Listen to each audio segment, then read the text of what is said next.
तब आएगा जो ब्रह्मा जी के द्वारा सर्जी गई सबसे पहली चीज अविद्या नष्ट होगी।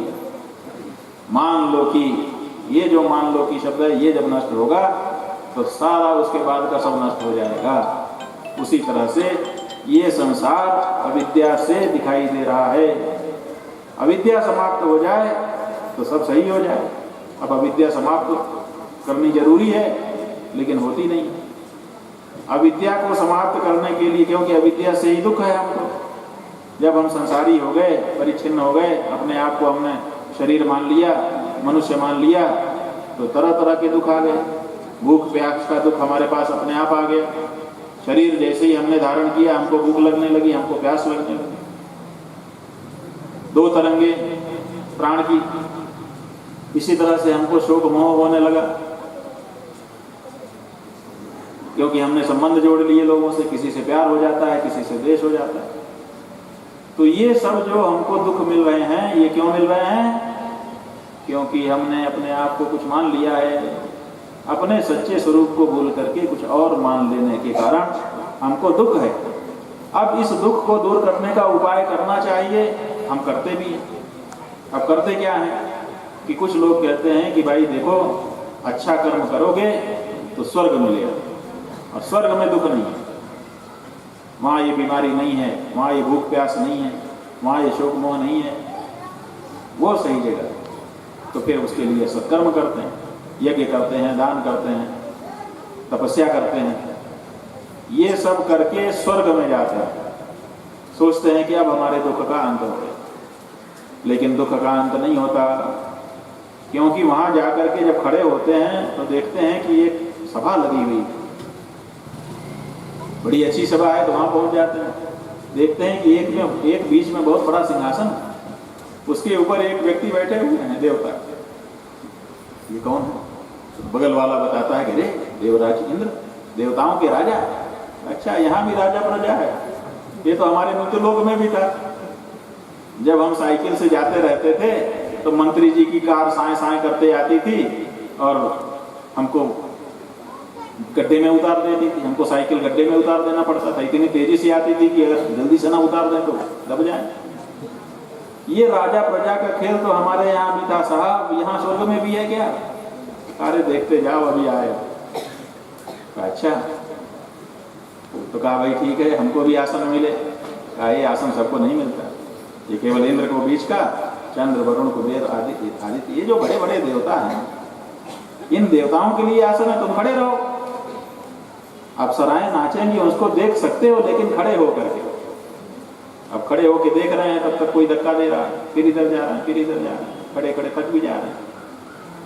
और फिर सबसे बड़ी ये बात कि कोई सिंहासन पे बैठा है और कोई खड़ा। खड़े होने वाले को कहाँ तक आनंद आएगा? उसके मन में बात तो आ ही जाती है कि भाई कहीं ना कहीं मैं बैठा हूँ, मैं छोटा हूँ।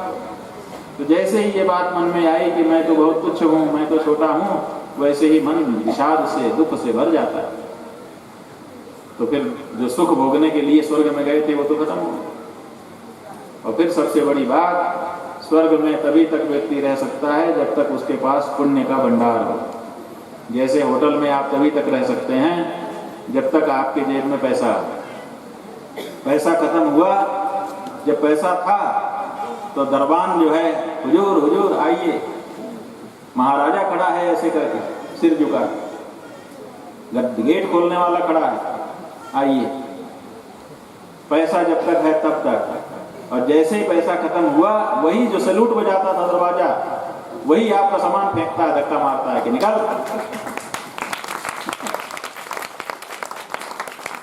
होटल की जो रीत है कि जब तक पैसा है तब तक मजा लो, वैसे ही स्वर्ग का है, जब तक पुण्य है तब तक रहो। क्षीणे पुण्य मर्त्यलोकम विशन्ति। जैसे ही आपका पुण्य क्षीण होगा, आपको स्वर्ग के अभिमानी देवता आकर के बताएंगे, ए भाई तुम्हारे पुण्य समाप्त हो गए, अब तुम भागो यहाँ से। अरे नहीं, हम स्वर्ग से कैसे जाएंगे?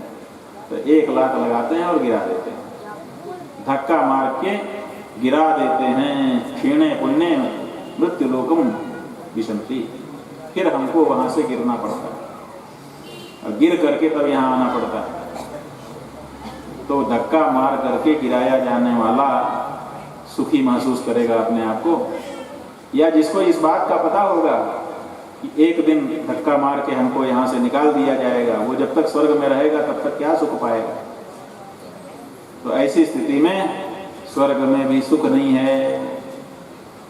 अब हम दुख से बचने और सुख को प्राप्त करने का प्रयास कर रहे थे, क्योंकि अविद्या के कारण हमको दुख हो रहा था, लेकिन स्वर्ग में भी दुख नहीं मिला। ऐसे ही संसार में, अब जब संसार में आए तो अब वहां भी दुख ही दुख। सबसे पहले माता के पेट में चले गए।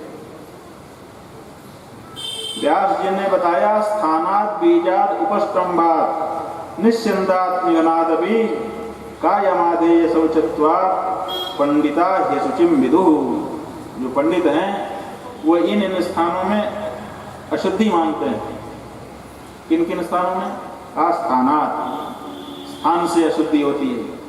पेट में गए, माता के पेट में तो मलमूत्र भी है और उसी में हम भी पड़े। बीजार, जो शुक्र शोणित है माता पिता का, वो भी तो मैल ही है, वो भी अशुद्ध है। उपस्टंभा माने जो माता पिता ने खाया पिया उससे जो कफ आदि बनता है, मज्जा, मांस, मेद, ये सब भी क्या है? ये भी तो अशुद्ध वस्तु ही है, मैल ही है। निश्चंदा, निश्चंद माने जो शरीर है, उस शरीर के जितने छेद हैं उन सबसे मैल निकलता है। जो मुख्य छिद्र हैं उनसे तो मैल निकलता दिखता ही है, जो छोटे छोटे छेद हैं उनसे भी, रोए रोए जहाँ से निकले हैं वहाँ भी छेद हैं, उनसे भी पसीना निकलता है। वो पसीना भी दुर्गंध वाला। इसी तरह आंख में से कीचड़ निकलता है, कान में से खूंट निकलता है,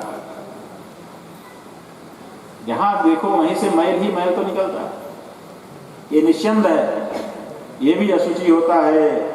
और निधना, निधन हो जाए माने मृत्यु हो जाए तो शरीर को अमंगल माना जाता है। कोई शव को छू ले तो भी उसको स्नान करने के लिए कहते हैं कि भैया आपने शव का स्पर्श किया है, नहा के। कोई अगर अंतिम यात्रा में जाता है तो लौटते ही दरवाजे पे माता घड़ा लेके खड़ी रहती है, पहले उसके ऊपर घड़ा का पानी डालती है, फिर कहती है अब अंदर आओ। तो ये अशुद्ध स्थान। तो आप स्वर्ग से गिरे और ये सब शुरू हो गया, तो आप जब इतनी अशुद्धि में रहेंगे तो क्या आप जो है आनंदित होंगे? आनंद आ ही नहीं सकता। तो इसमें भी कोई आनंद नहीं आया। तब क्या करते हैं आप? तब आधेय शौच का प्रयोग करते हैं। शास्त्रीय शब्द है आधेय शौच, माने नहा करके, धो करके, पोंछ करके, छिड़काव करके, सुगंध तेल आदि लगा करके आप अपनी गंदगी को छिपाते हैं, उससे थोड़ा बचते हैं। तो आधेय शौच, स्नान और अनुलेपन आदि से जो सुचित्त का आपादन किया जाता है, उसमें कितना देर आनंद आएगा। आपने नहा लिया, थोड़ी देर तक शरीर ठीक रहा, उसके बाद फिर जहाँ का था। अब कहते हैं कि हम डिओड्रेंट लगा लेंगे, अरे कितनी देर तक उसकी गंध रहेगी, और उसके लगाने से त्वचा पर जो असर आएगा वो अलग। ये तो हमारे डॉक्टर नितिन शर्मा ही बता सकते हैं। तो बच नहीं सकते आप, आपको आनंद आ नहीं सकता। एक सुख आपको मिलता है, अभी उस सुख का आप उपभोग करना शुरू करते हैं तब तक दूसरा दुख आ जाता है, एक के बाद एक लगा ही रहता है। तो ये सब क्यों लगा है? वही अविद्या। अविद्या के वशीभूत होने के कारण ये दुख लगे हुए हैं। ये दुख तभी दूर हो सकते हैं जब अविद्या की निवृत्ति हो जाए। तो अविद्या की निवृत्ति कैसे होगी? कोई कहे कि कोयला काला है, उसको उसके कालेपन को दूर करने के लिए प्रयास करते हैं, तो उसका कालापन कैसे दूर होगा? कोई कहे भाई अच्छा वाला साबुन ले आओ, साबुन पानी लेकर के अपने लोग साबुन लगा के धोएंगे, उससे कोयले का कालापन दूर हो जाएगा। बहुत से लोग जिनका कालापन है वो लोग साबुन अच्छा लगा ले रहे हैं, और कोई क्रीम भी आती है उसको लगा लेते हैं तो गोरे हो जाते हैं काले लोग। का साबुन लगा के कोयले को धो और उसमें क्रीम लगा दो तो हो जाएगा, लेकिन क्या उससे हो जाता? कोयले का कालापन आप नौमन लगाओ, जाने कितना साबुन लगाओ, कितनी क्रीम लगाओ, कालापन दूर नहीं होगा। कोयले का कालापन तो तब दूर होगा जब उसको अंगारे से छुआ दे। थोड़ी देर तक अंगारे से अगर छुआ रहेगा तो कोयले का काला रंग बदल करके चमकीला काला हो जाएगा।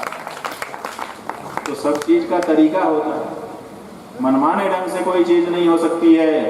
इसीलिए ये जो दुख आपको शोक हो रहा है, अविद्या के कारण हो रहा है, उस अविद्या को कर्म के द्वारा आप दूर नहीं कर सकते। अविद्या को दूर विद्या के द्वारा किया जा सकता है।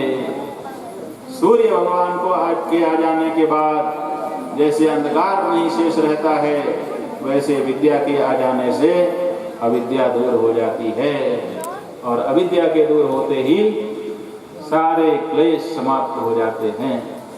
इसलिए दुखों से बचना चाहते हो तो कर्म में मत जाओ, ज्ञान में जाओ। ज्ञान से ही तुम्हारी मुक्ति है। ऋते ज्ञानान न मुक्ति ही। ब्रह्मा जी ने सबसे पहले संसार बनाने के पहले अविद्या का निर्माण किया, और भी बहुत कुछ बनाया, बताते हम, लेकिन समय कहाँ, इसलिए अब यहीं पर विराम ले रहे हैं।